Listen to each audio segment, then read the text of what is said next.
안녕하세요. 부자들의 돈 버는 습관 따라하는 타미입니다. 오늘은 1월 가계뷰 리뷰를 해보도록 하겠습니다. 저희 부부가 명절에 지출 관리를 어떻게 했는지, 그리고 30대 맞벌이 2인 가구는 한 달에 얼마나 지출을 하는지 오늘 말씀드릴 테니까 잘 들어보시면 여러분의 가정에 지출 관리 하시는 데에도 도움이 되실 거예요. 결혼하기 전에는 명절에 집에 가면 엄마가 맛있는 거 해주니까 혼자 사는 제 입장에서는 밥값이 세이브되고 가끔 친척들이 용돈도 주시니까 경제적으로 플러스가 되는 달이었어요. 근데 결혼하고 나니까 이제 저희 부부가 부모님한테 선물을 드리게 되고 식사도 저희가 결제할 때가 생기고 경제적으로 보면 크게 마이너스가 되는 달이 되더라고요. 예전에 저였다면 이렇게 큰 지출 이벤트가 있는 달에는 마이너스가 되어버리니까 엄청 스트레스를 받았을 거예요. 근데 올해는 다릅니다. 지난 영상에서 말씀드렸듯이 저는 1년치 연간 이벤트 비용을 미리 다 계산을 해서 비상금으로 지출 처리를 해놨기 때문에 가계부에 빵꾸가 나는 타격이 없었어요. 어떻게 이벤트 비용을 잡아놨는지는 뒤에서 자세하게 말씀드릴게요. 그럼 맞벌이 직장인 2인 가구의 1월 총 지출은 얼마였을까요? 크게 한번 먼저 보면 비상금은 140만 원이 꼴이었는데 31만 원을 더 빼놓게 되면서 총 171만 원을 비상금으로 빼놓았고요. 지출은 부부 110만 원, 아내 30만 원, 남편 30만 원씩 예산으로 잡아놨었고 다 합치면 170만 원이 예산이었는데 실제로 총 170만 6,244원을 썼어요. 한 6천 원 정도 오버해서 사용을 했습니다. 비상금을 먼저 자세하게 살펴볼게요. 비상금은 월 평균 110만 원을 따로 빼두려고 계획해 두었습니다. 이 기준은 세금 비용 만원, 여행 비용 4만 원씩 잡아놓고 있고 부부 비상금으로 웨딩 100만 원과 연간 이벤트 비용 5만 원을 포함한 금액입니다. 연간 이벤트는 가족들 생일, 명절, 결혼기념일, 크리스마스가 포함됩니다. 이벤트 비용 치고 5만 원이면 너무 적다 싶으실 거예요. 제가 5만 원만 잡아놓은 이유는 회사에서 나오는 분기별 복지카드와 명절 보너스가 있어요. 이 보너스로 연간 이벤트 비용의 한 70%가 소화 가능하더라고요. 그래서 나머지 30%를 커버하기 위해서 월 5만 원씩만 빼놓는 걸로 정해두었습니다. 그래서 실제로는 여기서 30만 원이 회사에서 보너스를 줘서 비상금 저축액이 추가되었고요. 이렇게 추가된 30만 원과 5만 원 합쳐서 35만 원으로 설 선물과 교통비를 충당했습니다. 여러분들도 제가 방금 말씀드린 방식대로 명절 지출을 관리해보신다면 이벤트가 있는 달에 추가 지출로 더 이상 스트레스 안 받아도 되실 거예요. 연간 행사를 전체 리스트업해서 얼마가 필요한지 미리 계산을 해보고 그걸 12개월로 나눠서 매월 미리 비상금을 확보해 놓는 거죠. 비상금으로 또 31만 원이 더 추가가 되었는데 이건 뭐냐면 제가 갤럭시 탭이 필요해졌어요. 근데 제 용돈이 30만 원인데 갤럭시 탭을 막 살 수가 없잖아요.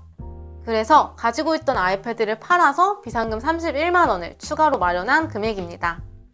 아이패드는 예전에 리얼클래스라고 영어 공부하는 어플인데 1년 수강하니까 주더라고요. 근데 사실 저랑 남편이 모두 갤럭시 유저라서 아이패드 기능을 제대로 사용할 수가 없어요. 그래서 그냥 가지고 있다가 이제 제가 유튜브 영상 편집을 시작했잖아요. 근데 이거를 그동안 핸드폰으로 해왔거든요. 근데 시간이 갈수록 눈이 너무 침침해지더라고요. 그래서 화면도 크고 용량도 좀 있고 퀵쉐어로 동영상 바로바로 옮길 수 있는 갤럭시 탭을 사야겠다고 판단했습니다. 마음 잡고 아이패드 당근하고 갤럭시 탭도 당근으로 구매를 했습니다. 이렇게 저는 특별한 지출을 관리할 때는 부부 비상금 안에서 관리를 하고 있습니다. 다음은 지출로 넘어갈게요. 저희는 올해 결혼을 준비하고 있는 맞벌이 30살 동갑내기 부부입니다. 총 170만 원 안에서 지출하는 걸 목표로 세웠었는데요. 실제로 얼마나 지출했는지 한번 볼까요? 이번 달 식비가 터졌습니다. 빵 터졌어요. 외식 포함해서 총 36만 8,960원을 썼습니다. 코로나가 심해지면서 제가 다시 재택근무를 하다 보니까 제 식비가 부부 식비로 포함이 되면서 식비가 많이 늘어난 것 같아요. 외식 자체는 많지도 적지도 않게 일주일에 한 번씩 해서 총 4번을 했고요. 이거 방어해 보려고 집에서 오코노미야끼도 해먹고 직접 피자도 해먹고 했었던 것 같은데 여전히 돈을 많이 쓰게 되네요. 외식을 줄여야겠다는 생각을 좀 더 빡세게 가져봐야겠어요. 그리고 외식에는 커피가 포함되어 있습니다. 친구들이 집들이 선물로 준 일리 커피 머신이 있는데요. 그동안은 선물로 받은 캡슐 2통이 또 있어서 그걸로 잘 먹었는데요. 이게 다 먹고 새로 사려고 검색을 해보니까 또 꽤 가격이 있더라고요. 저는 캡슐 커피가 막 맛있다까지는 아니었어서 이 돈 주고 이 커피를 먹는 게 맞나 고민이 들었어요. 그래서 조금 알아보다가 리필 캡슐이라는 걸 발견했습니다. 이게 3가지 장점이 있는데요. 원하는 원두를 골라서 먹을 수 있고 쓰레기가 안 나와서 제로 웨이스트 실천에 좋습니다. 그리고 금액도 직구로 캡슐 구매하는 거랑 비교하면 한 잔에 한 150원 정도 저렴해요. 사실 초기 비용, 그리고 직접 템핑하고 세척하는 시간을 생각하면 비용은 큰 의미는 없을 것 같고요. 좋아하는 원두를 골라서 먹을 수 있고 또 그 캡슐 분리수거 안 하고 버리는 죄책감, 그거에서 벗어날 수 있는 게 저는 좋았어요. 다음으로 생필품. 생필품으로 칫솔, 지퍼백 같은 거 사느라고 21,280원을 썼고 교통비는 2,600원을 사용했습니다. 이건 택시를 탄 비용이에요. 저희가 자동차를 팔고 난 후로는 동네 마트에서만 거의 장을 보고 있는데요. 한 번씩 대형마트 가서 장 보는 게 다른 쇼핑 욕구들을 좀 잠재워주기도 하고 기분을 리프레시 하는 데도 도움이 되더라고요. 그래서 집 근처에 트레이더스 한 30분 걸어가서 장 보고 택시 타고 집에 왔습니다. 원래 장 보고도 버스 타고 집에 오려고 했는데 요즘 UT라고 택시 어플 50% 할인해주는 게 있거든요. 그거 쓰니까 2명 버스비는 한 2,600원 정도 나오더라고요. 그래서 부담 없이 택시 타고 집에 왔습니다. 제가 이용한 UT는 신규 런칭한 서비스라서 아직 할인을 많이 해주고 있어요. 확인해보니까 2월 28일까지 총 이용 금액의 50%를 최대 10,000원까지 할인하는 쿠폰을 3장 제공하고 있더라고요. 혹시 택시 필요하실 때 이용하시면 10,000원이나 아끼실 수 있을 거예요. 1월에 다른 지출은 계획대로 없었고 경조사비를 150,000원 잡아놨었는데 경조사도 없었습니다. 이 돈을 거의 다 식비로 쓴 것 같아요. 통신비는 137,670원, 주거비, 관리비, 도시가스 포함해서 170,000원 정도 나왔고 주잠대 원금 400,000원 지출했습니다. 다음으로 아내 지출인데요. 총 296,254원을 지출했습니다. 저는 아무래도 재택근무가 많았다 보니까 식비, 외식비는 조금 남았고 교통비도 평균보다 적게 지출했습니다. 사실 더 아낄 수 있었는데 친구를 서울 가서 만나는 일이 한 번 있었고 저희 팀에 제 대학원 후배를 인턴으로 뽑았어요. 그래서 밥도 사주고 하다 보니까 이 정도 지출이 있었네요. 그리고 스킨로션이 다 떨어져서 구매하느라 58,500원의 추가 지출이 있었습니다.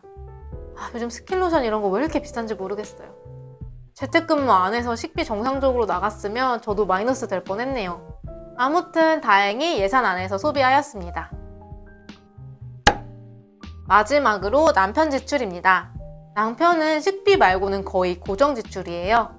회사에서 점심값으로 식비를 158,630원 정도 썼고 외식은 하지 않았네요. 나머지는 거의 예산 안에서 소비를 했고 미용실 가느라고 조금 빠듯했을 것 같네요. 8,530원 정도 오버해서 썼는데 이 정도면 잘 아껴서 쓴 것 같습니다. 마지막으로 1월 저의 금융생활에서 잘한 점과 못한 점을 리뷰해 보도록 하겠습니다. 일단 가장 잘한 점은 앞에서 말씀드리지 않았지만 마이너스 통장을 바꿨다는 것입니다. 무려 한도를 그냥 연장했을 때보다 1,300만 원이나 올려서요. 마이너스 통장은 기본적으로 1년에 한 번씩 연장을 하게 됩니다. 저도 만기가 다 되어가서 틈틈이 한도랑 이자율을 확인했었는데요. 저는 우리은행 상품을 쓰고 있었는데 1월 11일에 확인을 하니까 한도가 한 800만 원이 줄었더라고요. 이자는 당연히 4%대로 올라갔고요. 이자야 기준금리 올라서 그렇다고 쳐도 작년 대비 분명 내 연봉이 늘었는데 아무리 제가 주잠대를 받았다고 쳐도 한도가 이렇게까지 줄어들 일인가 싶더라고요. 그래서 연장을 안 하고 계속 지켜보고 있었어요. 근데 어제 딱 이 기사가 떴습니다. 저는 우리은행 마통을 바로 해지시키고 하나은행에서 한도를 다시 확인해 보니까 우리은행을 그냥 연장했을 때보다 한도가 1,300만 원 올라갔더라고요. 이 마이너스 통장도 은행이랑 시기를 잘 봐서 고르고 연장해야 되는구나 알게 해준 경험이었어요. 경제기사에 계속 관심을 갖고 있었던 덕분에 좋은 한도와 이자율로 마통을 만들어준 것 같아서 뿌듯했습니다. 그리고 지출에서는 112 유저블 캡슐을 산 것이에요. 삶의 만족도가 굉장히 크게 올라갔습니다. 회사 사람들한테 이야기하니까 자기는 절대 귀찮아서 못할 것 같다고 하긴 하더라고요. 저는 커피 맛이 더 중요하기 때문에 편의성과 맛 둘 다 잡을 수 있는 이 리필 캡슐에 아주 만족을 하고 있습니다. 반성하는 부분은 아이패드를 너무 저렴하게 판 것 같아요. 당근 시세에 맞게 올렸다고 생각을 했었는데 제 물건을 사가신 분이 그 안에 있는 라이트닝 케이블이랑 그 콘센트 꽂는 거, 펜슬, 케이스 이걸 각각 10,000 얼마씩 되파시더라고요. 가격 저렴하게 해가지고 저도 그렇게 팔았다면 한 5만 원은 더 벌었겠다 생각이 들더라고요. 아, 되게 아까웠어요. 이번 경험으로 이것도 배웠다고 생각하고 있습니다. 지금까지 타미의 1월 가계부 내역 잘 보셨나요? 저의 명절 지출 관리법과 한 달 생활비 내역이 여러분의 지출 계획을 세우시는 데에도 도움이 되셨으면 좋겠습니다. 2월에는 더 알뜰한 가계부로 찾아오겠습니다. 좋아요, 구독, 알림 설정 부탁드려요. 감사합니다.